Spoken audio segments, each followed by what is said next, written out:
அடுத்ததாக திரைப்பட விநியோகிஸ்தர்கள். அடுத்ததாக நெஞ்சு பொறுக்குதல் என்ற ஒரு அற்புதமான படத்தை நமக்காக கொடுத்திருக்கக்கூடிய கதை, திரைக்கதை, வசனம், எழுத்து அப்படின்ட்டு எல்லாத்தையுமே சிறப்பா பண்ணி படத்தை இயக்கியிருக்கக்கூடிய இயக்குனர்கள் திரு பிளஸர் ராய்ஸ்டன் மற்றும் இயக்குனர் கவி தினேஷ்குமார் ஆகியோரை மேடைக்கு வருமாறு அன்புடன் அழைக்கிறோம். ஆக்சுவலி நீங்களே பார்த்திருப்பீங்க, இயக்குனர் அப்படின்னு போட்டு இருவர் அப்படின்னு போட்டிருப்பாங்க. அந்த இருவர் இவங்க 2 பேரும் தான். ஸோ 2 பேருக்கும் நம்மளுடைய மனமார்ந்த வாழ்த்துக்களை நம்ம தெரிவிச்சுக்கலாம். மேடை பேச்சு புதுசு, நெஞ்சு பொறுக்குதில்லையே, நெஞ்சமே மறக்காத திரைப்படமாக மாற வேண்டும் என்றுதான் நான் ஆசைப்படுகிறேன்.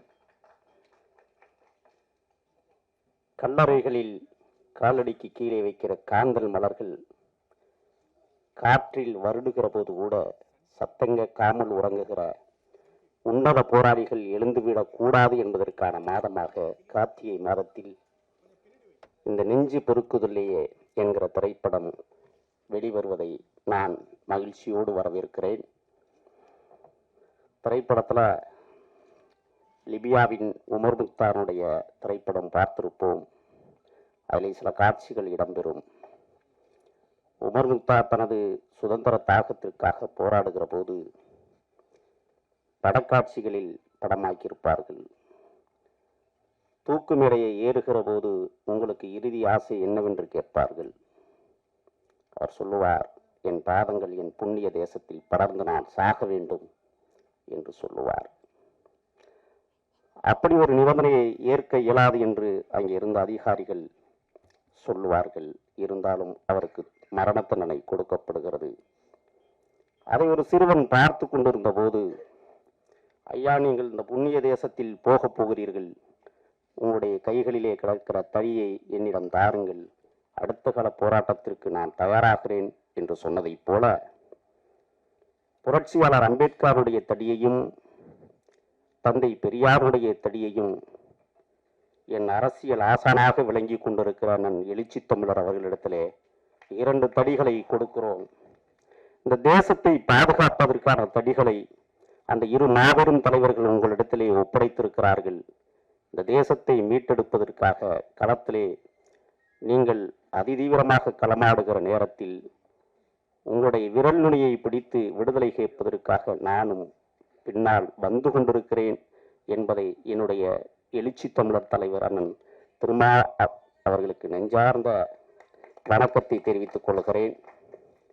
திரைப்படத்துறையின் திரைப்படை தலைமகனாய் விளங்கி கொண்டிருக்கிற என் தோழர், 20 ஆண்டுகளுக்கு மேலாக ஒரு கரம் பிடித்து நடந்த என் இளவல் அண்ணன் வன்னியரசு தோழர் அவர்களே, இந்த இசை வெளியீட்டு விழாவிற்கு வருகை தந்திருக்கிற திரைப்பட முன்னோடிகளே, பெயர் சொல்லி அழைத்து பேசினால் எல்லோருடைய பெயரையும் அழைத்து பேச வேண்டும் நேரமின்மையால் அனைவரையும் இருகரம் கூப்பி வரவேற்று சிறிய உரையை தான் சொல்லுகிறேன். மும்பைக்கு பக்கத்திலே ஹாசாகரித்துவா என்கிற ஒரு தத்துவஞானி அடக்கமாயிருக்கிறான். அவன் சிறுவயதாக இருக்கிற போது தாயாருக்கு உடல்நலம் சரியில்லை, தண்ணீர் தாகம் எடுக்கிறது. தாய் கேட்கிறாள், தண்ணீரை கொண்டு வா என்று. ஓடோடி அடிப்படைக்கு நுழைந்து ஒரு கோலை தண்ணீரை எடுத்துக்கொண்டு ஓடி வருகிறான். தாய் அயர்ந்து உறங்கி கொண்டிருக்கிறாள். இரவு 9 மணிக்கு தாய் தண்ணீர் கேட்டால் 10 ஆகிறது, 11 ஆகிறது, நடுநிசி ஆகிறது, 3 ஆகிறது, 4 ஆகிறது. விடுகிறது. சூரிய வெளிச்சம் ஓட்டை கூரையின் வழியாக கண்களிலே படுகிறது. என்ன மகனே, ஒரு கோலை தண்ணீரை வைத்துக் கொண்டு நிற்கிறாயே என்று கேட்கிறாள். நேற்று இரவு உங்களுக்கு தண்ணீர் தாகம் எடுத்ததாக சொன்னீர்கள், ஆகையால் ஒரு கோலை தண்ணீரை வைத்துக் கொண்டு உங்களது தலைநாட்டிலே இரவு முழுவதும் நிற்கிறேன் அம்மா என்று சொன்னான். ஒரு தாயை காப்பாற்றுவதற்கு இரவு முழுவதும் தண்ணீரை வைத்துக் கொண்டு காப்பாற்றிய ஹாசாகரித்துவாயைப் போல என் தமிழ் தேசத்தை காப்பாற்றுவதற்காக ஒரு கோலை தண்ணீரை மீண்டும் அண்ணா உங்கள் கரங்களில் தமிழ் தாய் கொடுத்திருக்கிறாள். இந்த தமிழ் தேசியத்தை எப்படியாவது காப்பாற்றுங்கள். என் இனமானத்தினுடைய தேசிய தலைவன் விட்டு சென்ற பணிகளை உங்களிடத்திலே ஒப்படைத்திருக்கிறார். அந்த திரைப்படத்துறைக்கு வர்றேன். அடிமை முறைகள் மிக அதிகமாக இருக்கிற இடம் 2 இடம். ஒன்று காவல்துறை, இன்னொன்று திரைப்படத்துறை. இந்த திரைப்படத்துறையில அடக்குமுறைகள் இருப்பதை அனைத்து சங்கங்களும் உடைத்தெறிய வேண்டும். சனாதனம் கோலோச்சி இருக்கிற இந்த திரைப்படத்துறையில் மிக கவனமாக காலடி எடுத்து வைக்கிற சூழலில் நாம் நின்று கொண்டிருக்கிறோம். ஒரு கதாநாயகன் நடிச்சா அவருக்கு துணிமணிலிருந்து, ஷூல இருந்து, செருப்புல இருந்து, தண்ணீர்ல இருந்து, திங்கிற பொருள் வரை எல்லாத்தையும் எடுத்து கொடுக்கிற ஒரு பல்வேறு மனிதர்களை நியமிச்சிருப்பாங்க. அந்த மாதிரி நடிகர்கள் கழிவறைக்கு போனா கால் கழுவுவதற்கும் உதவியாளரை யாராவது வச்சிருப்பாங்களா? ஆக ஒரு கதை நாயகன் இந்த தேசத்தின் மக்களுக்காக பயன்படக்கூடிய நல்ல கருத்துக்களை வழங்கக்கூடிய நடிகனாக மாற வேண்டும். அப்பொழுதுதான் துறை மிக சிறந்த இடத்திற்கு செல்லும். ஆகையால் திரைப்படத்துறையில் இருக்கிற சனாதன கோட்பாடுகளை உடைத்தெறிய வேண்டும். அது முதலாவது கோரிக்கையாக அண்ணன் எழுச்சி தமிழர் அவர்களிடத்திலே நான் அனுமதி பெற்று சொல்லுகிறேன். மோசமான அடக்குமுறைகள் திரைப்படத்துறையில தான் இருக்கு. ஆகையால் இந்த நெஞ்சம் மறப்பதலை திரைப்படத்தில் பணியாற்றிய அனைத்து போராளிகளுக்கும் இந்த நெஞ்சம் மறப்பதலை மாபெரும் வெற்றி அடைய வேண்டும். நல்ல இசையை கோர்த்திருக்கிறார் இசையமைப்பாளர், அவருக்கு நெஞ்சார்ந்த வாழ்த்துக்கள் நான் கூர்ந்து கவனிச்சேன். அது மட்டுமல்ல, இந்த திரைக்காவியத்தில் பின்னணி காட்சிகள் ரொம்ப அழகாக அடுப்பறையில மிளகு அப்படின்னு சொல்லி எழுதி வைக்கிற ஒரு டப்பாவை அறவலப்படுத்தியிருப்பாங்க. அப்ப எந்த அளவுக்கு அவர்கள் பின்னணி அந்த காட்சிகளை உருவாக்குவதற்கு முயற்சித்திருக்கிறார்கள் என்பதை தெளிவாக தெரிகிறது. ஆகையால் ஒவ்வொரு அசைவுகளும் இந்த திரைப்படத்தினுடைய முன்னோட்டத்தில் காண்பிக்கப்பட்டிருக்கிறது. இந்த திரைப்படம் மிகச்சிறந்த வெற்றி அடைய வேண்டும். அதற்கு உலகமெல்லாம் பரவியிருக்கிற தமிழர்களுடைய நலன் சார்ந்தவனாக நான் வாழ்த்துகிறேன். நன்றி, வணக்கம். அவர்களையும் இந்த திரைப்படத்தினுடைய தயாரிப்பாளர் கிறிஸ்துதாஸ் அவர்களையும், மேலும் இங்கு மேடையில் அமர்ந்திருக்கும் பெரியவர்கள் அனைவருக்கும் வணக்கங்களை தெரிவித்துக் கொண்டு இன்று இந்த நிகழ்ச்சிக்கு அண்ணன் தொல் திருமாவளவனை கூப்பிட்டது எவ்வளவு பெரிய பொருத்தமாக இருக்கின்றது என்பதை நான் புதிதாக சொல்ல வேண்டியதில்லை. ஆரம்பத்திலிருந்து ஈழத்திற்காக தன்னுடைய போராட்டங்களை ஆரம்பத்திலிருந்தே ஈழத்துக்காக போராட்டத்தை ஆரம்பித்தவர். அதற்கு பின்னர் ஜாதிய பிரச்சனைகளுக்காக தன்னுடைய போராட்டங்களை ஆரம்பித்தவர். ஆனால் இன்று இந்த திரைப்படத்தினுடைய கதையான ஆணவ படுகொலைக்கு எதிராக முதன்முறையாக தமிழகத்தில் போராட்டத்தை ஆரம்பித்து அதிலும் வெற்றியும் கண்டு கொண்டிருக்கின்றார். அவர்கள் இங்கே வருகை தந்தது நமக்கெல்லாம் பெருமையான விஷயம். இந்த திரைப்படத்தை தயாரித்த திரு கிறிஸ்துதாஸ் அவர்கள் மிக சிறந்த நல்ல மனிதர். அதாவது அவரை பற்றி சொல்ல வேண்டும் என்றால், இரவு பகலாக கடுமையாக உழைத்து இந்த திரைப்படத்தினை கொண்டு வந்திருக்கின்றார். நாம் அனைவரும் சிறுபட தயாரிப்பாளர்கள் என்று சொல்லுகின்றோம். ஆனால் அந்த திரைப்படம் மிகவும் சிறுபடமாக இருந்தாலும், அதாவது 1.5 கோடி 2 கோடி ரூபாய் செலவு பண்ண சிறுபடம் என்று இன்று நம்மை சொல்லிக் கொண்டிருக்கின்றார்கள். ஆகவே இந்த திரைப்படம் மாபெரும் வெற்றியடைய வேண்டும் என்று நான் கடவுளை வேண்டிக் கொள்கின்றேன். அதே நேரத்திலே இந்த நிகழ்ச்சிக்கு இந்த படத்திற்கு இசையமைப்பாளர் அவர்களுக்கும் அதை இயக்கிய இருவர் மிகச் சிறந்த அளவில், அதாவது நாம் ட்ரெயிலர் பார்த்தபோது தெரிஞ்சது மிகவும் சிறப்பாக இருந்தது. அந்த இருவருக்கும் என்னுடைய வாழ்த்துக்களை தெரிவித்துக் கொண்டு, நமது பத்திரிகையாளர் சங்கத்தினுடைய தலைவர் சுபாஷ் அவர்கள் வந்திருக்கின்றார். அவர்கள் சொன்னது போல நாம் அனைவரும் செயல்படுவோம் என்று கேட்டுக்கொண்டு இந்த உரையை முடிக்கின்றேன். மகன் தொடர்ந்து திரு தொல் திருமாவளவன் அவர்களுக்கு திரு முருகப்பெருமான் அவர்கள் சால்வியை அணிவித்து கௌரவப்படுத்துகின்றார். கொண்டு போயிருங்க, நீங்க போயிடுங்க, முன்னாடி போயிடுங்க. ஃபர்ஸ்ட்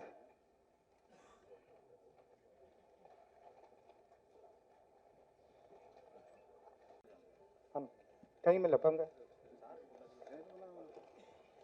இந்த திரைப்படத்துக்கு பின்னாடி நின்று மிகவும் கடுமையாக உழைத்த திரு முரளி தயாரிப்பாளர் அவர்களுக்கு பொன்னாடை போட்டி கௌரவிக்கின்றார். வந்திருக்கும் புரட்சி புயல் அண்ணன் திருமால் அவர்கள் இந்த சிறப்பான நிகழ்ச்சிக்கு, எங்கள் தயாரிப்பாளர் சங்கத்தினுடைய நிகழ்ச்சிக்கு அண்ணன் வந்திருக்காருனாக்கா அது ரொம்ப ரொம்ப பெருமை. ஏன்னா அவருக்கு வந்து நிறைய ஷெட்யூல் இருக்குது, எவ்வளோ பிரச்சனை இருக்குது. அந்த பிரச்சனையெல்லாம் ஒதுக்கிட்டு நம்ம சினிமா சம்மந்தப்பட்ட நிகழ்ச்சி நடக்குது, அதுக்கு வந்து தலைமை தாங்குறாருன்னா அண்ணனுக்கு எங்கள் சங்கத்தின் சார்பாக ஒரு நன்றியை தெரிவித்துக் கொள்கிறேன். அடுத்து இங்கே கிறிஸ்துதாஸ் வந்து ரொம்ப எளிமையான ஒரு மனிதர், சிரிப்பு முகம். அதாவது எப்படி ஒரு வீட்டுக்கு போய் நீங்கள் கோயம்புத்தூர் சைடு அந்த சைடெல்லாம் போனீங்கன்னா நம்ம இங்கிருந்து போகும்போதே பார்த்தீங்கன்னா அவங்க ஃபேமிலியாக வந்து கையெடுத்து கும்பிடுவாங்க. அந்த மனிதத்தன்மைன்றது என்னன்றது நான் கிறிஸ்துதாஸ்துக்கள் தான் கண்டுபிடிச்சேன். ரொம்ப மரியாதை. எங்கள் ஆஃபீஸுக்கெல்லாம் வந்தார், வந்து அண்ணன் நீங்கள்லாம் வரணுண்ணே, நீங்கள்லாம் வந்து நல்லா எங்களுக்கு கண்டிப்பாக எந்த நேரத்தில் எங்கள் தயாரிப்பாளர் சங்கத்தில் வந்து 1450 உறுப்பினர், இந்த 1450 உறுப்பினர்களும் சரி, தயாரிப்பாளர் சங்கத்தில் இப்போ என்னென்ன செய்யணும், நிறைய தயாரிப்பாளர் வந்து இன்னைக்கு படம் எடுத்துட்டு ரொம்ப கஷ்டப்படுறாங்க. இப்படி இந்த சங்கத்தில் வந்து கஷ்டப்படுறாங்கன்னு சொல்லிட்டு தலைவர் செயலாளர் நாங்கள்லாம் அடிக்கடி பேசின்னு இருக்கோம். இது ஏதாவது ஒரு இதுக்கு ஒரு ஸ்டெப் எடுத்து என்னென்ன செய்யலாம். ஏன்னா இப்போ ஒரு பாடல் வெளியிடுறோம், இந்த பாடல் வந்து ரைஸ் வித்துறோம். இந்த ரைஸ் வந்து விற்கிறோம்னாக்கா அவன் எடுத்து போயிடுறான். அதுக்கு வந்து ஒரு 3 வருஷம் வரைக்கும் தான் அவனை யூஸ் பண்ணணும். மீதி டைமில் வந்து திரையுலகத்தில் ரேடியோவில் இந்த டிவியில எல்லாம் போகும்போது அதனுடைய பங்கு வந்து அந்த தயாரிப்பாளர் சங்க அவருக்கு வந்து சேரணும். அந்த மாதிரி இதுவெல்லாம் இருக்கு, நிறைய சில இதுவெல்லாம் இருக்கு. இப்போ யூடிபி தயாரிச்சு சம்பாதிக்கிறாங்களா, அந்த மாதிரி ஒரு 2 கோடி 3 கோடி ஒரு படத்தை எடுத்துட்டு அந்த தயாரிப்பாளர் சங்கம் அவருக்கே தெரியாது அவர் படம் பார்த்தா யூடியூப்ல ரிலீஸ் ஆகுது. இப்படியெல்லாம் சட்டவிரோதமாக நிறைய நடக்குது. இதெல்லாம் கட்டுப்படுத்துறதுக்காக இந்த சங்கத்தில் வந்து நாங்கள்லாம் நிறைய முயற்சி எடுத்து இப்போ பாருங்க, திருட்டி சிடி ஒருத்தனுக்கு பிடிச்சி ஜெயிலில் போட்டோம். ஜெயிலில் போட்டு இப்போ கேஸுக்கு போனோம், சொல்லுவோம், கேஸுக்கு போயிட்டு வந்தேன். ஏன்னா இந்த மாதிரி நிறைய பிரச்சனைலாம் இருக்குது. இதெல்லாம் வந்து கரெக்டாக கண்ட்ரோலாக செய்து எடுத்துன்னு வந்தாதான் இந்த சங்கத்தில் படம் எடுக்கிறவங்கெல்லாம் வந்து கொஞ்சம் பணத்தை மீறி ஏதோ ஒரு லாஸ் ஆனாலும் ஏதோ கொஞ்சமாவது பணம் வரும், அவங்களுக்கு வந்துன்னு இருக்கும். இது சில குறைகள் எல்லாம் இருக்கு. இந்த குறைகள் எல்லாம் நாங்கெல்லாம் சேர்ந்து அண்ணங்களை இந்த குறைகள் சொன்னேன். ஏன்னா இன்னைக்கு அண்ணன் சொன்னாருன்னா கண்டிப்பா அந்த வேலை வந்து ஈஸியா முடியும். அதுக்காக எங்களுடைய சினிமா சம்மந்தப்பட்ட சங்கம் நாங்க எல்லாரும் சேர்ந்து அண்ணங்களை நாங்க ஒரு மனு கொடுக்கலான்னு இருக்கோம். அண்ணன் வந்து எப்பவுமே சரி எதுக்கும் தயங்க மாட்டார், போல்டா பேசுவார். நான் நிறைய மீட்டிங் எங்க ஆர்காட்டாருக்கு ரிலேட்டிவ் தான் நான், பட் இருந்தாலும் அண்ணன் நான் அடிக்கடி சந்திப்பேன். எங்க ராணிப்பேட்டில் வந்து எங்க காந்தி அண்ணன் வீட்டுக்கெல்லாம் அண்ணன் வருவாரு. ரொம்ப மரியாதை, எளிமையான மனிதர். யாருன்னா எங்க அண்ணன் மாதிரி நான் பார்த்ததே இல்லை. சிம்பிள், எந்த ஆடம்பரம் இல்லை, எந்த ஒரு இதுவும் இல்லை. இப்படி ஒரு மனிதனை பார்க்கணுனாக்கா உண்மையில நான் என்னை பற்றி நான் பெருமையா பேசல, ஒரு காந்தி மாதிரி தான் அண்ணன். ஏன்னா எது இல்லாத தட்டி கேட்டு ஒரு உரிமையை வந்து இன்னைக்கு வாங்கி கொடுக்கணுனாக்கா அண்ணன் திருமாலை வந்து நல்லா செய்யுங்க. ஏன்னா அவரு என்ன தெரியாது அவருக்கு, பட் அவரை பத்தி நான் நிறைய ரொம்ப சந்தோஷப்படுவேன் அண்ணனை பத்தி. இப்போ இந்த திரைப்படம் வந்து வெற்றி பெறணும்னாக்கா நீங்க அனைவரும் ஒத்துழைக்கணும். நம்ம வந்து இதுல ஜாதி மதம் வேறுபாடு இல்லாம இந்த படத்தை வந்து நம்ம பார்க்கணும். பத்திரிகையாளர் நண்பர்கள்லாம் நம்ம படத்தை பத்தி கொஞ்சம் நல்லா எழுதுங்க, அதாவது உண்மையை எழுதுங்க, எழுதி எங்களுக்கெல்லாம் ஒரு ஊக்கத்தை கொடுங்க. ஏன்னா எங்களுக்கு டைம் இல்லை, இன்னும் நிறைய பேசலாம். எல்லாரும் என்னுடைய நன்றியை தெரிவித்துக்கிறேன். நன்றி, வணக்கம். மிக்க நன்றி சார். இந்த படம் வெற்றி பெறணும். இந்த திரைப்படங்களுக்கு தயாரிப்பு சங்கத்தை நாங்கள் முடிவு பண்ணியிருக்கோம். ஓடிடி பிளாட்ஃபார்ம் பற்றி பேசிகிட்டு இருக்கோம். நிச்சயமாக இந்த படத்துக்கு என்னால் முடிஞ்ச தயாரிப்பு சங்கம் முடிஞ்ச உதவியை நான் பண்ணுவோம். ஏன்னா ஒரு படம் எடுக்கிறது எவ்வளோ கஷ்டம், சின்ன படம் எடுக்கிறது எவ்வளோ கஷ்டம் எனக்கு தெரியும், எடுத்திருக்காரு.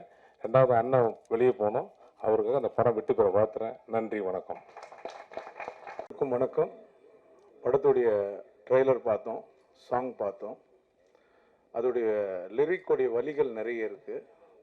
அதில் ஒரு சின்ன என்னுடைய வரிகள் நான் சொல்கிறேன். அது அந்த படத்துடைய டைட்டிலுக்கு ஈக்குவலாக இருக்கும். மலரே ஓ மலரே, உன்னை காண ஓடோடி வந்தேன், நீ காற்றோடு காணாமல் போனால் இந்த ஏழையின் உள்ளம் தாங்காதடி. மனம் விட்டு பேச துடித்தேன், அந்த மலரை பறிக்கச் சென்றேன், காற்றும் புயலும் வந்தது, என் மலரை அடித்து சென்றது, ஓடோடி பார்த்தேன் மறைந்தது, என் கண்களோ காண துடித்தது. அதுபோல இந்த படத்துடைய டைட்டில் இருக்கு, நெஞ்சம் பொறுக்குதில்லையே. நிச்சயமா இந்த படம் வெற்றி அடையணும். குறிப்பா மியூசிக் டைரக்டர் புது இன்ட்ரடக்ஷனு. எந்த மியூசிக் டைரக்டரையும் கீபோர்டிஸ்டாக ஒர்க் பண்ணலன்னாரு, ஸ்ட்ரைட்டாக வந்திருக்காரு. பட் அந்த மியூசிக்கில் ஒரு சின்ன வலி இருக்கு. நிச்சயமா எம்எல் சுதர்ஷனுக்கு இந்த படம் ஒரு பெரிய வெற்றியாக அமையும்னு எல்லாம் வல்ல இறைவன் வேண்டிக்கிறேன். அதே மாதிரி என்னுடைய நண்பர் புதுசாக ஒரு ஃபர்ஸ்ட் ஃபிலிம் பண்ணியிருக்காரு. இன்ஷா அல்லாஹ் இந்த படம் மிகப்பெரிய அளவில் வெற்றி அடையணும், இருவருக்கும் வெற்றி அடையணும்னு எல்லாம் வல்ல இறைவன் கிட்ட கேட்டு வணக்கம். என் நாடி நரம்புகளில் பின்னி பிணைந்திருக்கிற ரத்த நாளங்களில் குதித்து ஓடிக்கொண்டு இருக்கின்ற குருதி அணுக்களில் குடியிருக்கும் என் தாயே தமிழே, என் திருவடி வணக்கம். நான் விரும்புகின்ற நேசிக்கின்ற சில தலைவர்களில் முக்கியமானவர் தான் திருமாவளவன். அவரை ஏன் நேசிக்கின்றேன், ஏன் விரும்புகிறேன், பல காரணங்கள் இருக்கின்றது. அவர் பேசுகின்ற பேச்சு அனைத்தும் ஆவணம் இல்லாமல் எந்த தரவுகளையும் அவர் கூற மாட்டார். ஒவ்வொன்றிலும் தரவுகள் இருக்கும். அதே போல மொழி காப்பதில் இனம் காப்பதில் முன் நிற்கின்றார். இதெல்லாம் எல்லாருக்கும் வருவதில்லை, ஒரு சிலருக்கு வரும். அந்த சில தலைவர்களில் ஒரு தலைவர் தான் மதிப்புக்குரிய விடுதலை சிறுத்தைகள் இயக்கத்தின் தலைவர் திரு திருமாவளவன் அவர்கள். இங்க நான் என்னென்ன நினைச்சு பேச நினைச்சேன், நான் தலைமை தாங்கி இருக்கிறேன், இது பூரா எல்லாரையும் நான் வரவேற்று பேசணும். ஆனா இப்ப அதுக்குரிய நேரம் இல்லை, ஏன்னா அண்ணனுக்கு பணிகள் ஜாஸ்தி இருக்குது. ஒண்ணு மட்டும் ஏன் அவரை நேசிக்கணும் ஒரு முக்கியமான ஒரு ஈடுபாடு எனக்கு உண்டு. ஏன்னா அவர் இவ்வளவு பேசுவார். எனக்கு ஒன்னே ஒண்ணுதான் அவர் மேல ரொம்ப ஆரம்பத்துல ரொம்ப பிடிச்சது என்னன்னா, ஒரு கூட்டம் கூட்டினாருங்க, 5000 பேரை திட்டினாரு, அத்தனை பேருக்கு தமிழ் பேரை மாத்தினாரு. யார் செஞ்சிருக்கிறார்? அவங்க அப்பாவை தொல்காப்பியன்னு மாத்தினாரு. அந்த பக்கத்துல இருக்கிறாரு பாருங்க, அவர் பேர் ஒரிஜினல் பேரு எனக்கு என்னன்னு தெரியாது, வடிவரசு. அதே மாதிரி நீங்க சோறு விளம்பரம் எல்லாம் பாருங்க, எங்க பார்த்தாலும் ரமேஷ் குமேஷ் இவன் என்னென்னமா இருக்கும். ஆனா இவங்க கட்சி சுவர்ல பாருங்க, சிந்தனை செல்வன், வன்னியரசு, சிற்பி, என்னென்னமா அத்தனையும் தூய தமிழ் பேர்கள். அதனாலதான் எனக்கு அவர் மேல ரொம்ப ஈடுபாடு. அவர் உண்மையை தான் பேசுவார், பெரும்பாலும் உண்மையை பேசுவார். அவர் எதையும் பேசாத உண்மைகள் கிடையாது. அவர் பாராளுமன்றத்தில் பேசுறேன் பாத்தீங்களா, அத்தனைக்கும் ஆவலம் இருக்கும், யாரும் பதில் சொல்ல முடியாது. இப்போ நான் கூட இந்த சில கருத்துக்கள் சொல்ல நினைச்சேன், ஆனால் அவர் பணி இருக்கனால என்னால் சொல்ல முடியவில்லை. அதனால அடுத்த ஏதாச்சும் சந்தர்ப்பங்கள் இருந்தால் அதில் நான் அறிவியல் பற்றி சில அவர்கிட்ட, ஏன்னா அவர் பேசுறதெல்லாம் அறிவியல் சம்பந்தம் பேசுவார். அவர் சொல்ற ஒவ்வொன்றும் அந்த திராவிடத்தை பற்றியோ தமிழ் தேச பற்றியோ திராவிட கருத்தியல்னு சொல்லுவார். அதெல்லாம் எவ்வளவு அவர் அற்புதமான ஆவணத்தோடு பேசுறாரு. இந்த புராணங்களை வச்சுக்கிட்டு இவங்க அடிக்கிற கூத்து இருக்குது பாருங்க. இப்போ ஒரு மத்திய அமைச்சர் சொல்லியிருக்கிறாங்க, ஏன் முனிவர் ஒருத்தர் விமானத்தை ஏற்கனவே 5000 ஆண்டுக்குள்ள கண்டுபிடிச்சிட்டாருன்னு. ஏன்னா 11,000 மேல போனா சுவாசிக்க முடியாதுங்க. அது இங்கேயே நிறைய பேர் இப்போ ஆக்சிஜன் இதை வச்சுதான் சுவாசிச்சுட்டு இருக்கிறாங்க. இந்த காலகட்டத்தில் யாராச்சும் வானத்துல பறந்து போக முடியுமா மாஸ்க் இல்லாம?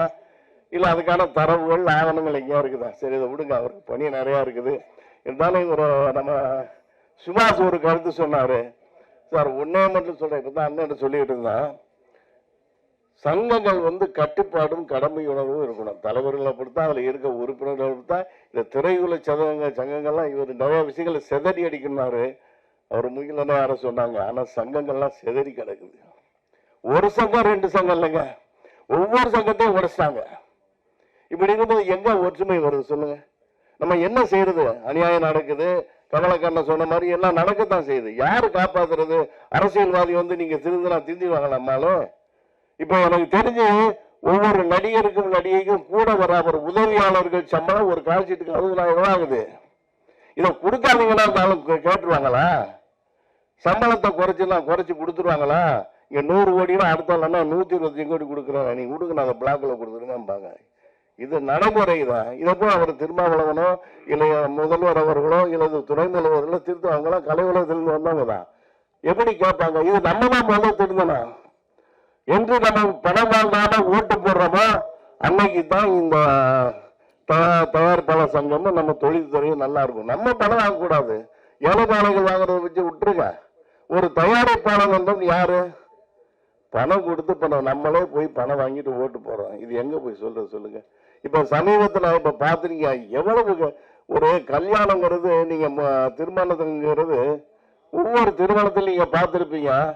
நம்ம வீட்டு பிள்ளைங்க விளையாண்டுகிட்டு இருக்கோம், இளைஞர்கள் பேசிக்கிட்டு இருப்பாங்க, சீட்டாடிக்கிட்டு இருப்பாங்க, எவ்வளவு சந்தோஷமா இருக்கும். அப்படிப்பட்ட கல்யாணத்தை எடுத்து அதை கொண்டு போய் டிவி இதுல விற்கிறாங்கன்னா நம்ம என்ன சொல்றது? அந்த விற்கிறதுல சண்டை. இந்த திருமணத்தை நீங்க விற்கிறீங்களா, நாளைக்கு எதை நீங்க விற்க மாட்டீங்க? எவ்வளவு கொடூரம் இது! நம்ம எதை நோக்கி நம்ம போய்கிட்டு இருக்கிறோம்? இதெல்லாம் நம்ம திருந்திட்டு நம்ம தலைவர்கிட்ட போய் சொல்லி, ஐயா எங்களுக்கு இப்படியெல்லாம் நடக்குது, நாங்க ஒரே ஊரெல்லாம் எழுப்பி சொல்கிறோம், எங்களுக்கு நீங்க திருத்தி கொடுங்கன்னா அவங்க கண்டிப்பா செய்வாங்க. நம்ம முதல்வர் செய்வாரு, துணைவர் அவங்களுக்கு துணையா அவர் இருப்பாரு. நான் அவர்கிட்ட ஏற்கனவே கேட்டுக்கிட்டேன், நீங்க எப்பயும் கூட துணையா இருக்கணும். ஏன்னா நீ அவங்களால தமிழ் இனம் காக்க முடியும், மொழி காக்க முடியும். திராவிட தேசியம் விட்டுருக்க, அது வேற, அது பிரச்சனை வேற. அது எல்லாரும் உட்கார்ந்து பேச வேண்டியது, சும்மா குழப்பிக்கிட்டு இருக்கிறாங்க. எல்லாரும் ஒண்ணுதாங்க. தெலுங்காரங்களை வட்டி விட்ட முடியுமா? ஏன் தெலுங்காரா நம்ம தமிழ்ல இருந்து பிறந்தவங்க தெலுங்கு என்ன பேசுங்கன்னு பாருங்க, தெலுங்கு பிரிச்சு பாருங்க. சமஸ்கிருதம் தமிழ் தான் இருக்கும். நீங்க மலையாளி பேசுற பாரு, அவன் தான் தூய செந்தமிழ் பேசுறான், நம்ம கொடுந்தமிழ் பேசியிருக்கிறான். நம்ம தண்ணிங்கிறான், அவன் வெள்ளங்கிறான், நீ நம்ம சொல்லுங்கிறான், அவன் பறவைன்னு சொல்றான். எல்லாம் செந்தமிழ். இவங்களால விளக்க முடியாது. உன்னோட ஒண்ண கலந்துட்டான். இது யதார்த்தம். கலப்பு தான் மாற்றம். 1379 கோடி ஆண்டுகளுக்கு முன் இந்த என்னைக்கு பிரபஞ்சம் பிறந்து அதில் கலந்து கெமிக்கல் உருவாச்சு. நம்ம தண்ணி ஹைட்ரஜன் ஆக்சிஜன் கலந்துதான் தண்ணி. கலப்புலாட்டி ஒண்ணும் இல்லை, அது மாற்றம். அதனால இதெல்லாம் ஒரு விரிவான இது இங்க சொல்றதுக்கு இல்லை. அதனால இந்த விழாவிற்கு நான் இந்த படத்தை பத்தி சொல்ல வந்துட்டேன். இந்த தம்பி நம்ம சங்கத்துல தான் மெம்பரா இருக்கிறாரு. ஆனா ஒரு அற்புதமான ஒரு சின்ன பட்ஜெட்ல ஒரு அழகான ஒளிப்பது நான் ரசிச்சு பார்த்தேன். ஏன்னா நாங்கெல்லாம் நிறைய படம், நானும் படம் எடுத்துக்கிட்டு இருக்கிறேன் சின்ன பட்ஜெட்ல.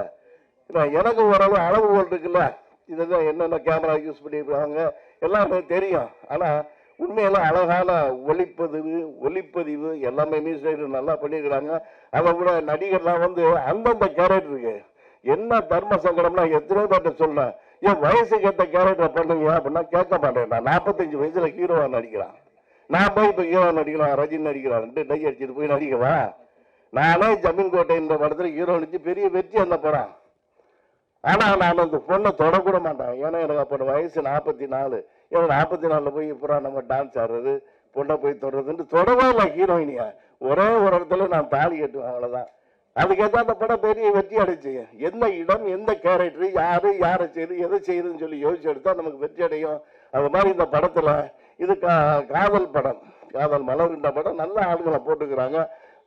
ஹீரோவும் நல்லா இருக்கிறாரு, ஹீரோயின் நல்லா இருக்கிறாங்க, எல்லாம் நல்லா இருக்கிறாங்க, எல்லாம் நல்லா இருக்குது. இதை பார்க்கும்போது என் நெஞ்சு பொறுக்குதுல, நெஞ்சு ஆனந்தமாக இருக்குது. ஏன்னா அதனால தம்பி அசோசியேஷன் வந்தாரு, டிஸ்ட்ரிபியூட் அசோசியேஷன் வந்தாரு, முரளியும் வந்தாரு. இவருக்கெல்லாம் ரொம்ப சப்போர்ட்டா இருக்கிற முரளியும் வந்தாரு. வந்து பேசலாங்க, தம்பி இந்த சூழ்நிலை இப்படி இருக்குது, இதனால இதை பார்த்து பிறகு சொல்லி அவங்களுக்கு நான் அட்வைஸ் பண்ணிக்கிறேன். அதுபடி நடந்து அவர் பெரிய வெற்றியை பெற்று முதலீடுகள்லாம் திரும்ப பெற்று இந்த களத்தில் இருக்கிற அந்த தொழில்நுட்ப கலைஞர்கள், நடிகர்கள் அத்தனை பேரும் பெரும் வாழ்வாங்கு வாழ வாழ்த்து விடைபெறு. நன்றி, வணக்கம். Good afternoon. எனக்கு இதுதான் ஃபஸ்ட்டு எக்ஸ்பீரியன்ஸ் ஸ்டேஜில் நின்று பேசுறது. ஸோ எனக்கு ரொம்ப நர்வஸாக இருக்குது.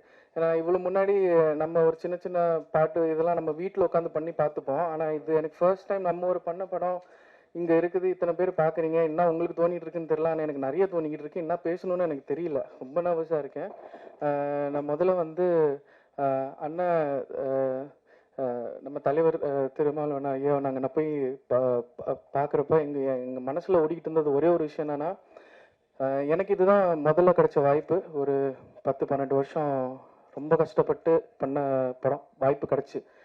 அப்போது நம்ம ஈஸியாக ஒரு லவ் ஸ்டோரியோ இல்லை ஒரு ரோம் காம் அந்த மாதிரியான ஜேர்னல்ஸ் நம்ம செலக்ட் பண்ணியிருக்கலாம். பட் அடுத்தது கிடைக்குமா கிடைக்காதுன்னு தெரியாது. உண்மையாகவே கலையை நேசிக்கிறேன்றனால நானும் என்னுடைய சகோதரர் கவி நாங்கள் 2 பேரும் 7-8 வருஷத்துக்கு முன்னாடி டிசைட் பண்ணது. அப்போவே என்னைக்கே ஒரு நாள் படம் பண்ணுவோம்டா, அன்னைக்கு நீ எந்த ஊரில் இருந்தாலும் சரி, நான் எந்த ஊரில் இருந்தாலும் சரி, நம்ம பண்ணுறப்போ ஒருத்தர் கான்டாக்ட் பண்ணிப்போம், பண்ணுறது 2 பேரும் சேர்ந்து படம் பண்ணுவோம். ஆனால் இப்போ நிறைய டியூல் டைரக்டர்ஸ் இருக்காங்க, அவங்க பேர் போட்டுப்பாங்க. ஆனால் நம்ம அப்படி வேண்டாம், நம்ம இத்தனை வருஷம் காத்து ஒரு படம் பண்ணுறோன்னா இருவருன்னே போவோம், இது யாரும் பண்ணலாம், நம்ம பண்ணுவோம். பேர் அவங்களுக்கு வேணும் வேணான்றது இல்லை. எங்களை பொறுத்த வரைக்கும் அந்த இருவர் ஒரு கலையை கொடுத்துருக்குறாங்க, அதை நீங்கள் பார்த்து ரசிக்கிறீங்க, ஸோ இப்படியே நம்ம கேரி பண்ணோம்னு சொல்லிட்டு நாங்கள் ஒரு கதையை டிசைட் பண்ணோம். என்னன்னா பண்ணுறது ஒரு படம், அடுத்தது நம்மளுக்கு கிடைக்கும் கிடைக்காதுன்றதுலாம் ரெண்டாவது. ஆனால் சோஷியல் மெசேஜ்னு ஒன்று இருக்கணும். இதில் மெசேஜ்னு நம்ம கற்றுக்கிற விஷயங்கள் நிறையா இருக்காது, ஆனால் உங்களுக்கு தெரிஞ்சுக்க வேண்டிய விஷயங்கள் நிறையா இருக்குது. நம்ம இப்போ எல்லாமே மொபைல் ஃபோன்ஸில் இருக்கிறோம், வேலை பார்க்குறோம், வீட்டுக்கு வரோம், நம்மளாம் லவ் பண்ணியிருப்போம், லவ் பண்ணவங்களுக்கு கல்யாணமும் கட்டியிருப்போம். ஆனால் இந்த மாதிரியான சொசைட்டிக்கு நடுவில் ஒரு கூட்டம் இருந்துக்கிட்டு இருக்கு.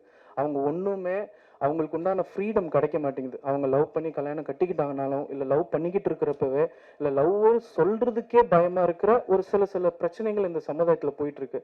ஸோ நாங்கள் டிசைட் பண்ணி எப்படின்னா ஒரு ஒரு ஒரு குளோபலாக நடக்கிற இஷ்யூ, இது வெறும் தமிழ்நாட்டையோ இந்தியா மட்டும் கிடையாது, இது உலகம் ஃபுல்லாக நடக்கிற ஒரு குளோபல் இஷ்யூவை நம்ம கொஞ்சம் ஒரு எக்ஸ்பெரிமெண்டலாக ஒரே ஒரு வீட்டுக்குள்ளே சொல்லுவோம் அப்படின்னு சொல்லிட்டு தான் டிசைட் பண்ணது. ஸோ இதுக்கு எங்களுக்கு ஸ்ட்ராங்காக சப்போர்ட் பண்ணது. நிறைய சேலஞ்சஸ் இருந்துச்சு. எங்கள் ப்ரொடியூசரை கன்வின்ஸ் பண்ணுறது வந்து இப்போ இருக்கிற டிரெக்டர்ஸுக்கு ரொம்ப டஃப், கிடைக்க மாட்டாங்க. பணம் இருக்கிறவங்க தெரிஞ்ச ஆர்டிஸ்ட்டை வச்சு போடணும், இல்லை யாருன்னா ஒருத்தர் பணம் பண்ணிட்டு வந்திருக்கும். இப்படி இருக்கிற ஒரு சுச்சுவேஷனில் எங்கள் அண்ணா வந்து அண்ணா எனக்கு வந்து நான் ரொம்ப சின்ன பையன்லேருந்து தெரியும். ஸோ அவர் ரொம்ப கன்சிஸ்டன்சி பார்த்துட்டே இருந்தார். இவன் எதுவுமே இல்லை, நான் எந்த ஒரு வேலைக்கு போவேன், எனக்கு ஒரு சின்ன ஒரு 1000-2000 பிரச்சனை இருந்துச்சுன்னா ஏதோ ஒரு வேலைக்கு போயிட்டு ஒரு மாதம் சம்பளத்தை வாங்கிட்டு ரெசிக்னேஷன் போட்டு நான் வந்துடுவேன். எனக்கு சினிமா அப்படி தான், எனக்கு அதில் மட்டும்தான் எனக்கு மைண்டு போகும். அந்த கன்சிஸ்டன்சி பார்த்துட்டே இருக்கிறப்போ கொஞ்சம் வருஷம் கழிச்சு அப்புறம் நான் சொன்னேன், நீங்கள் ஒரு சப்போர்ட் பண்ணுங்கண்ணே அப்படின்னு சொன்ன பிறகு கதை என்ன அப்படின்னு கேட்டேன்னா, நான் இந்த மாதிரி நான் கதை இதெல்லாம் இருக்கணும்னு அண்ணன் வந்து மறுபேச்சு எதுவுமே கேட்கல. நீ பண்ணிவிடுவேன், நீ கான்ஃபிடென்ட்டாக இருக்கியா, நான் டெஃபினட்டாக நான் உனக்கு இது பண்ணுறேன், நீ இது ஒன்றால் முடிக்க முடியுமா அப்படின்னா.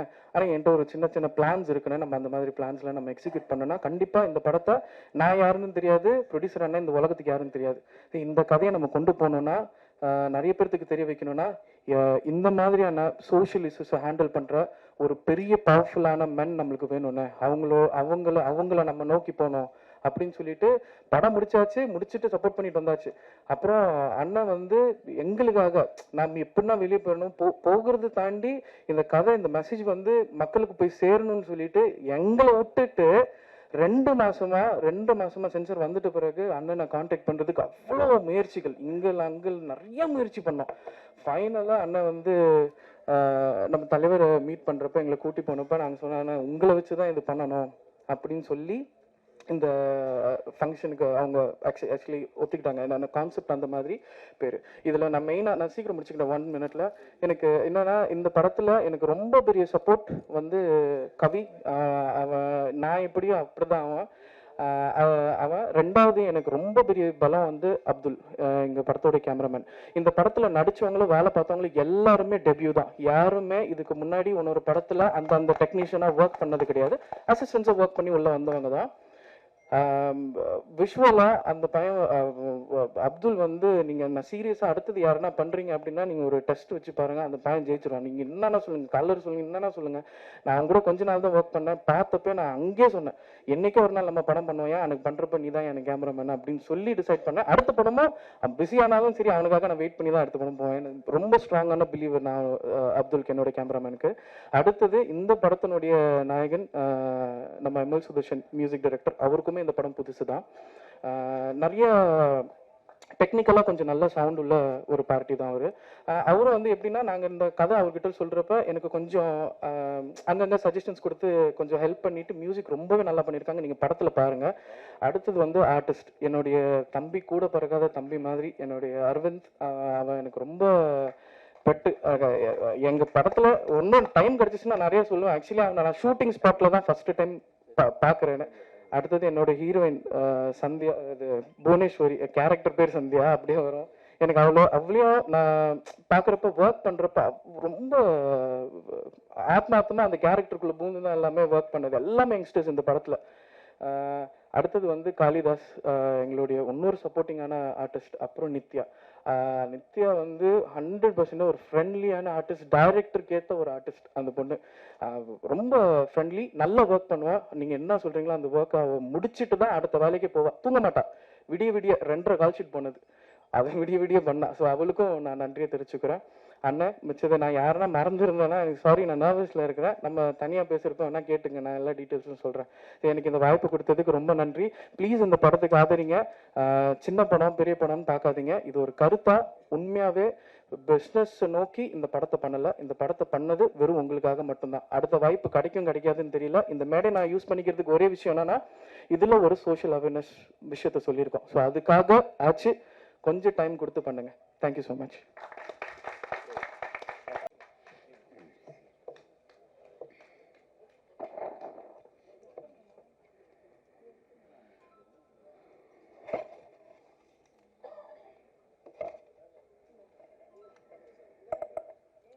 அன்பார்ந்த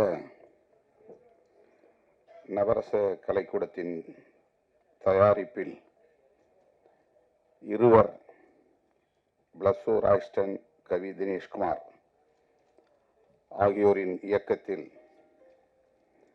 விரைவில் வெளியாகவிருக்கிற நெஞ்சு பொறுக்குதில்லையே என்னும் இந்த திரைப்படத்தின் பாடல் வெளியீட்டு விழாவில் பங்கேற்று இதனை சிறப்பித்துக் கொண்டிருக்கிற, தலைமை வகித்து சிறப்பித்துக் கொண்டிருக்கிற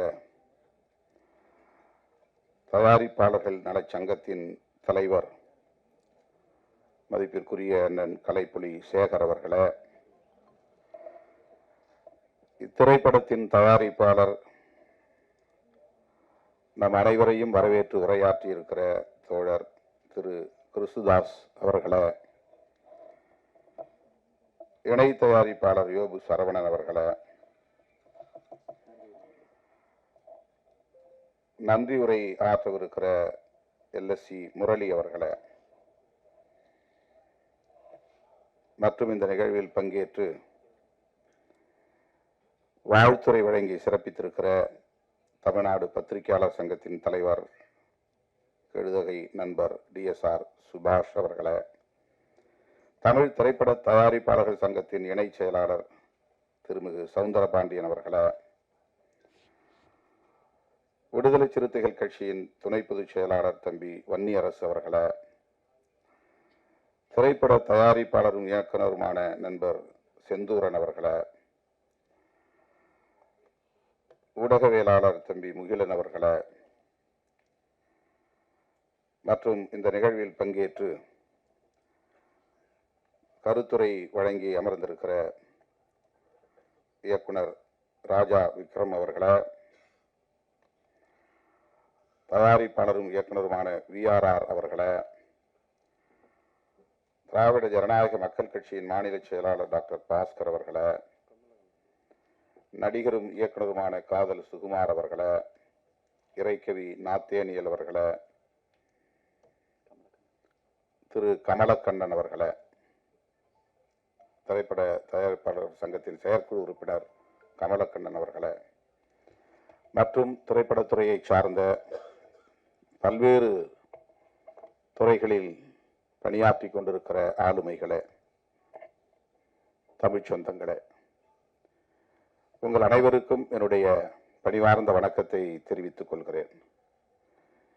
இந்த வாய்ப்பை எனக்கு வழங்கிய தயாரிப்பாளருக்கும் இயக்குனர் இருவருக்கும் முதலில் என்னுடைய நெஞ்சார்ந்த நன்றியை உரித்தாக்குகிறேன். நேர நெருக்கடிதான். 12 மணிக்கு இன்னொரு நிகழ்வில் நான் பங்கேற்க ஒப்புதல் அளித்திருக்கிறேன். விரைந்து செல்ல வேண்டும் என்கிற ஒரு பதற்றத்தில் உங்கள் முன்னால் நிற்கிறேன். நெஞ்சு பொறுக்குதில்லையே என்னும் இந்த தலைப்பே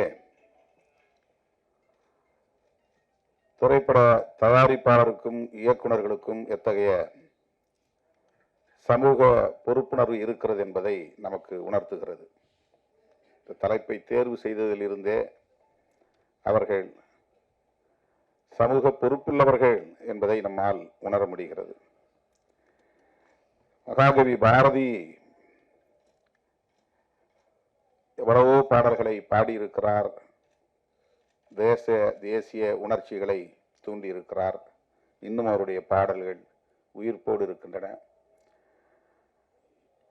அவற்றில் மிகவும் உயிர்ப்பான வரிகளில் ஒன்று, நெஞ்சு பொறுக்குதில்லையே இந்த நிலைகெட்ட மாந்தரை நினைத்தாலே என்கிற இந்த சொற்றொடர்கள். இது மிகவும் புகழ்பெற்ற சொற்றொடர். இலக்கிய தளத்தில் மட்டுமல்ல, சமூக தளத்தில், அரசியல் தளத்தில் அனைவரும் அறிந்த ஒரு சொற்றொடர். நிலைகெட்ட மாந்தர் என்று அவர் குறிப்பிடுகிறார் பாரதியார். ஆங்கிலத்திலே ஒரு ஸ்டெடி இல்லாதவன் சொல்லுவாங்க. அவன் எதுலையும் ஸ்டெடியா இருக்க மாட்டான். ஒரு பிடிப்பு இருக்காது, ஒரு உறுதிப்பாடு இருக்காது, ஒரு நிலையான மனநிலை கொண்டவன் இல்லை அப்படின்னு சொல்லுவோம். யாராவது ஒன்று சொன்னால் உடனே அவன் மாறி போயிடுவான் மனசு. நாம ஒன்று சொன்னோம்னா அதுக்கு தகுந்த மாதிரி அதுக்கு ஈல்டாயிடுவான். அப்படிப்பட்ட மனிதர்களைத்தான் நிலைகெட்ட மாந்தர் என்று பாரதி சொல்லுகிறார். ஒரு முடிவெடுத்தால் அதில் உறுதியாக இருக்க வேண்டும். ஒரு கொள்கையை ஏற்றுக்கொண்டால் அதில் உறுதியாக இருக்க வேண்டும். ஒவ்வொருவரும் ஒவ்வொரு கருத்தை சொல்லுகிற போது அதற்கேற்ப மாறிவிடக்கூடாது. நம்முடைய நிலைப்பாட்டில் நாம் நம்பிக்கை கொள்ள வேண்டும். அப்படி இல்லை என்றால் அப்படிப்பட்ட மனநிலை உள்ளவர்களை நிலைகெட்ட மாந்தர் என்று நாம் புரிந்து கொள்ளலாம். பாரதி கோபத்தோடு தான் இதை சொல்லுகிறான், ஆதங்கப்பட்டுத்தான் சொல்லுகிறான்.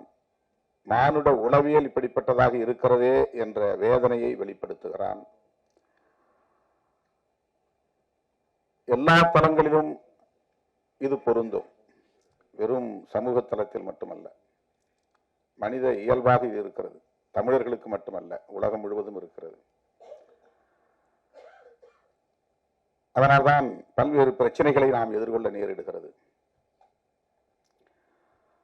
அப்படி மகாகவி எந்த பொருளில் ஆதங்கப்பட்டானோ, தன்னுடைய வேதனையை வெளிப்படுத்தக்கூடிய இந்த வரிகளை பதிவு செய்தானோ, அதை உள்வாங்கி கொண்டு அதே உணர்வோடு அதே ஆதங்கத்தை வெளிப்படுத்தக்கூடிய வகையில் சமூக பொறுப்புணர்வோடு இயக்குநர்களும் சரி தயாரிப்பாளரும் சரி ஒன்றாக கூட்டு சேர்ந்து இதை உருவாக்கி இருக்கிறார்கள்.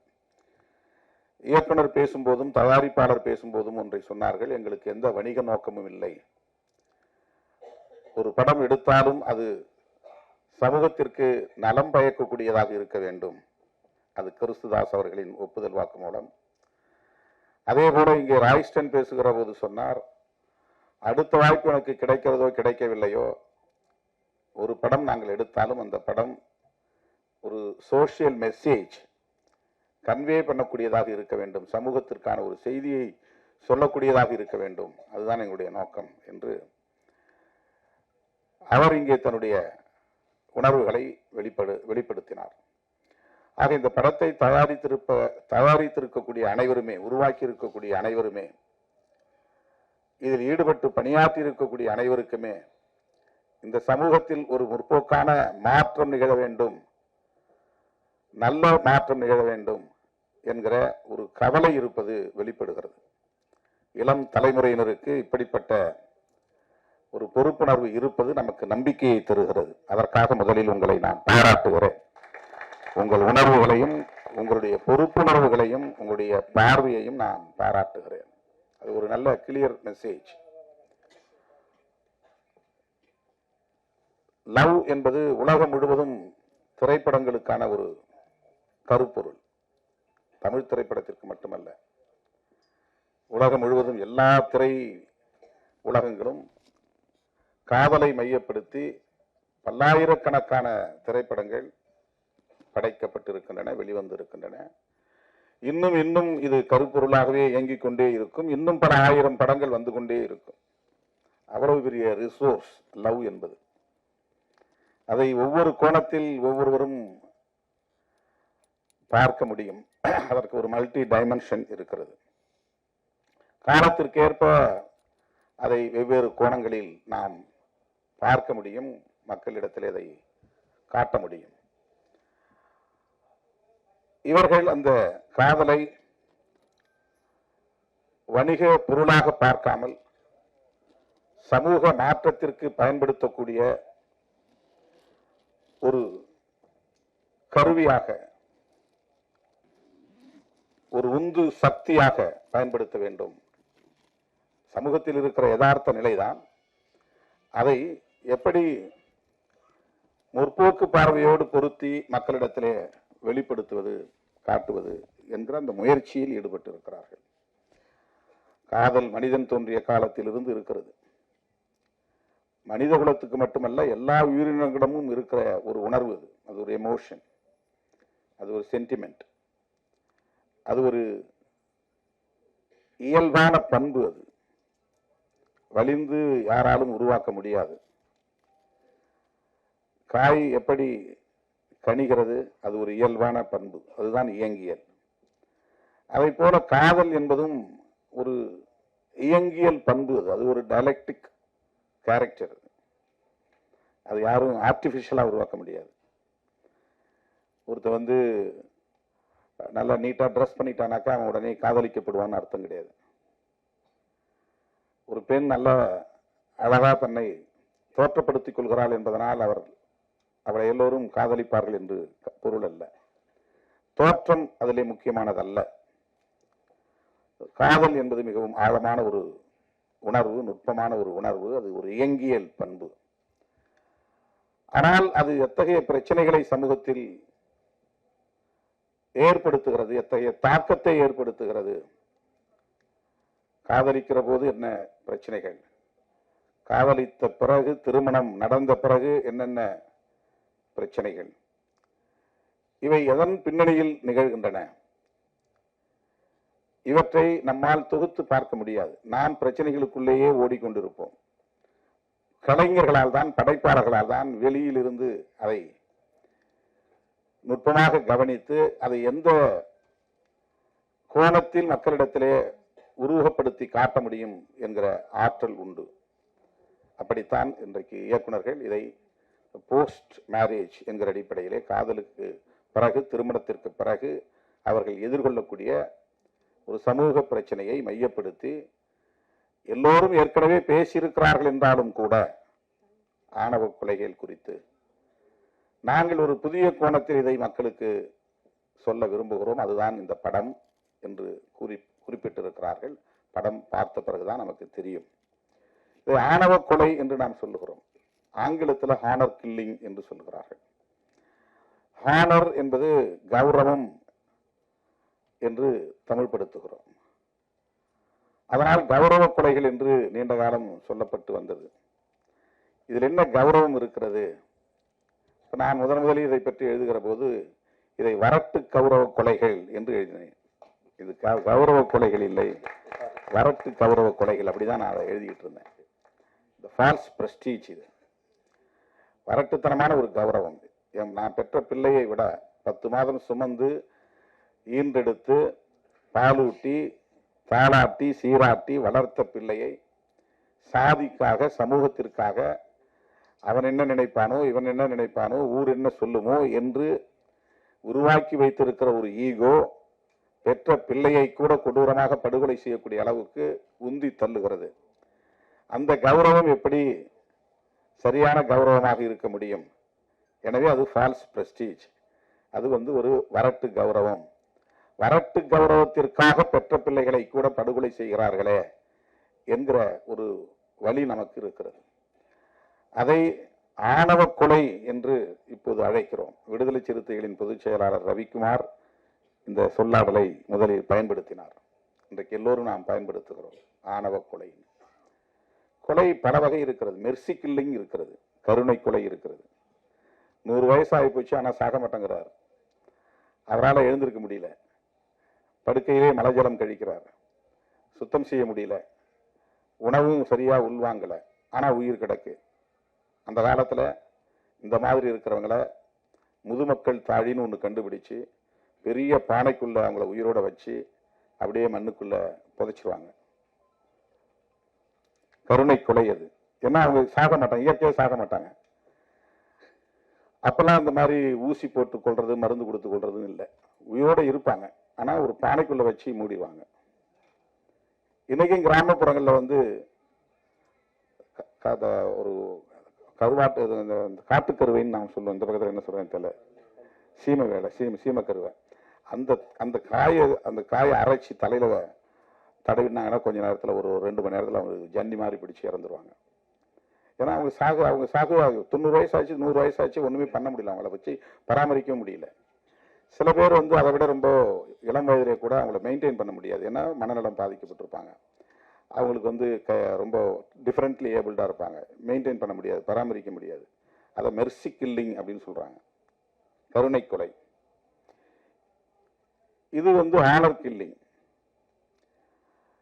மெர்சி கில்லிங் என்பது இன்றைக்கு உலகம் முழுவதும் இருக்கிறது. ஆனர் கில்லிங் என்பது உலகம் முழுவதும் இருக்கிறதா என்றால், முற்போக்கு சிந்தனைகள் வளர்ந்து சமூகத்தில் ஆண் பெண் இருவரும் சமம் என்கிற ஜெண்டர் ஈக்குவாலிட்டி வளர்ந்திருக்கிற சமூகத்தில் இது கிடையாது. ஜெண்டர் ஈக்குவாலிட்டி உள்ள சமூகத்தில் இது கிடையாது. 2 பேரும் படிக்கிறோம், 2 பேரும் வேலைக்கு போறோம், 2 பேரும் சம்பாதிக்கிறோம் என்று எந்த சமூகத்தில் ஆண் பெண் பாகுபாடு இல்லாமல் இருக்கிறதோ அந்த பாகுபாடு இல்லாத சமூகத்தில் ஆணர் கில்லிங் கிடையாது. இங்க இன்ஃபான்டிசைடு இருக்கு, சிசு கொலை. கருவறையிலேயே கொலை செய்யக்கூடிய நிலை இருக்கு. வயிற்றுல இருக்கும்போதே அபார்ஷன் பண்ற நிலை இருக்கு. பெண் குழந்தையா இருந்தா பெண் குழந்தைகளை வயிற்றுல இருக்கும்போதே கண்டுபிடிச்சு கொண்டுடுறாங்க. பிறந்த உடனேயே தள்ளிப்பால் ஊற்றி படுகொலை செஞ்சிடறாங்க. சிசு கொலை. சிசு கொலையும் ஆனர் கில்லிங் என்கிற இந்த ஆணவ கொலையும் நம்முடைய சமூகத்தின் மிகப்பெரிய களங்கம், மிகப்பெரிய கரை. அது இந்த சமூகம் எந்த அளவுக்கு முற்போக்கு சிந்தனை இல்லாமல் இருக்கிறது, பழமைவாத சிந்தனைக்குள் மூழ்கி கிடக்கிறது, பெண்களை எந்த அளவுக்கு ஒரு சுமையாக கருதுகிறது, ஆணாதிக்கம் இந்த அளவுக்கு இங்கே மேலோங்கி இருக்கிறது, இது போன்ற மூட நம்பிக்கைகள் எந்த அளவுக்கு இங்கே மலிந்து கிடக்கிறது என்பதற்கு இந்த இரண்டும் சான்று. ஆணவ கில்லிங் என்கிற ஆணவ கொலையும் சிசு கொலையும் என்னுடைய அனுபவத்திலிருந்து சொல்லுகிறேன், இந்தியாவில் தான் அதிகம். வேற எங்கேயும் இருக்கிறதா எனக்கு தெரியல. நம்முடைய நாட்டில் தான், நம்முடைய தேசத்தில் தான் இவை இரண்டும் மிக அதிகமாக இன்றும் சாட்சியங்களாக இருக்கின்றன. இந்த இரண்டையும் நாம் அழித்தொழிக்க வேண்டும், துடைத்தெறிய வேண்டும். இப்போ ஜெண்டர் ஈக்குவாலிட்டி என்கிற ஒரு விழிப்புணர்வு நமக்கு தேவை. இப்போ லவ் சப்ஜெக்டை பேசுகிற போது இப்போ அவர் அண்ணன் கலைப்புலி சேகர் ரொம்ப அருமையான ஒரு கருத்தை சொன்னார். எனக்கு 44 வயசு, நான் 44 வயசுல ஒரு ஹீரோவை நடித்தேன். இப்போ என்னுடைய வயதுக்கு தகுந்த மாதிரி தான் நான் படத்தில் கூட என்னை தோற்றப்படுத்தணும். இப்போ நான் எனக்கு இணையா நடித்த நாயகியை நான் தொடவே இல்லை, தாலி கட்டினதோட சரி. இது என்னன்னா, பெண்களை எப்படி மதிக்கிறோங்கிற ஒரு உணர்வை வெளிப்படுத்தக்கூடிய ஒரு சான்று, அந்த அந்த அந்த புரிதல். இதுதான் ஜெண்டர் ஈக்குவாலிட்டிக்கான மிக முக்கியமான ஒரு புள்ளி. அது பெண்களை வெறும் கமாடிட்டியா பார்க்கக்கூடாது, ஒரு கமர்ஷியல் கமாடிட்டியா பார்க்கக்கூடாது. அவங்கள ரொம்ப செக்ஸியா காட்டி படத்தை நல்லா விலை போக வச்சலாம் அப்படின்னு ஒரு தயாரிப்பாளரோ ஒரு இயக்குனரோ பார்க்கக்கூடாது.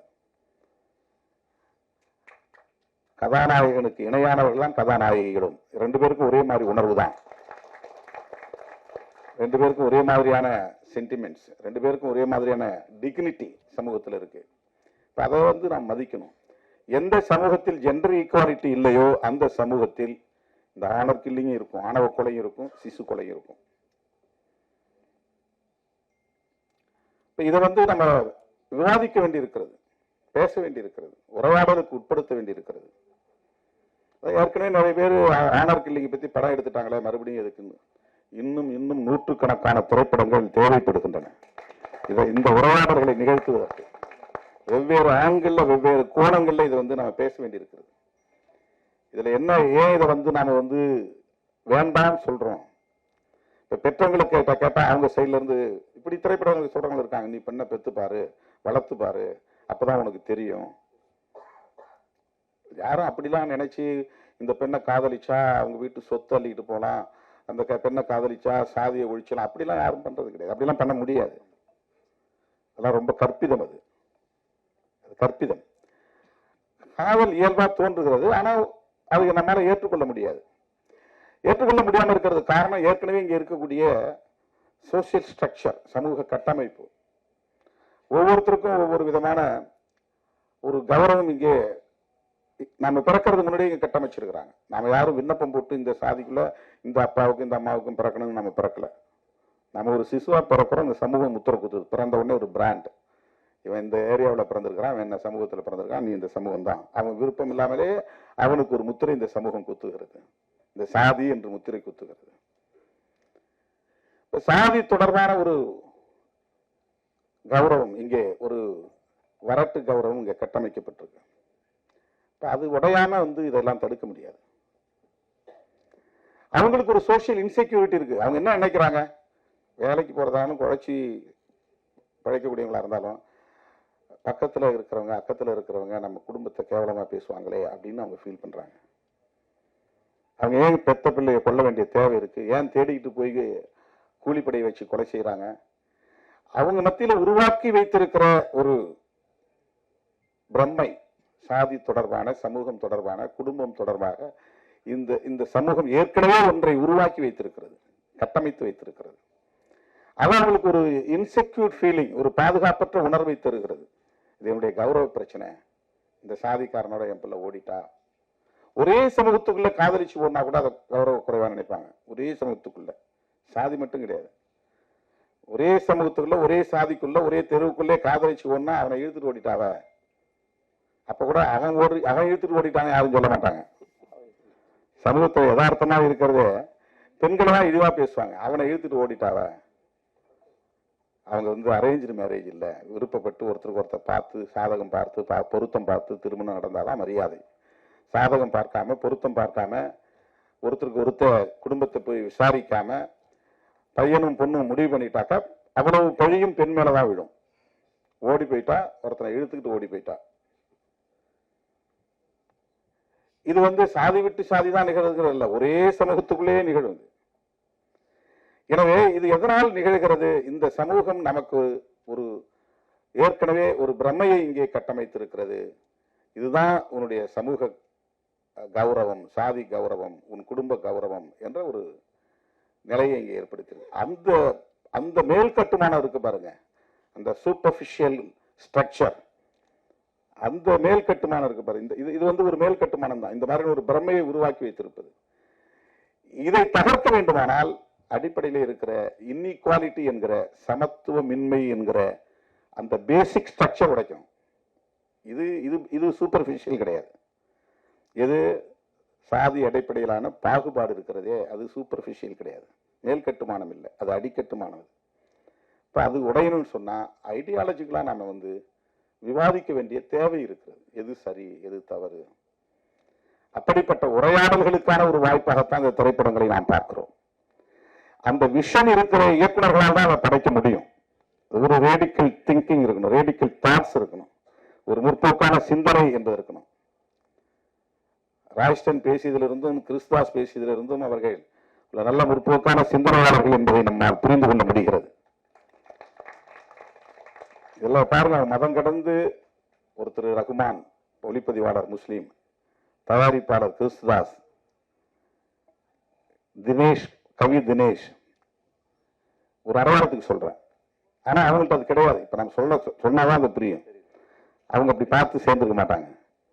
இதெல்லாம் எதனால முடிகிறது, நம்மகிட்ட ஒரு நல்ல சிந்தனை, முற்போக்கான சிந்தனை, சமத்துவ சிந்தனை, ஜனநாயக சிந்தனை இருப்பதனால்தான் இணைந்து செயல்பட முடிகிறது. திரைப்படங்கிறது பல ஆளுமை உள்ளவர்கள், பல திறமை உள்ளவர்கள் ஒன்று சேர்ந்து உருவாக்கக்கூடிய ஒன்று. அதில் தயாரிப்பாளர்கள் படக்கூடிய தொல்லையை பற்றி சவுந்தரபாண்டியன் அவர்கள் சொல்லிக் கொண்டிருந்தார், அண்ணன் கலைப்புலி சேகர் அவரும் சொல்லிக் கொண்டிருந்தார். மற்றவர்கள்லாம் அவங்களுக்கான சம்பளத்தை வாங்கிக்கிட்டு தான் வேலையை செய்கிறாங்க. நாங்கள் மொத்தத்தையும் போட்டுட்டு காத்துக்கிட்டு உட்காந்துருக்கணும்.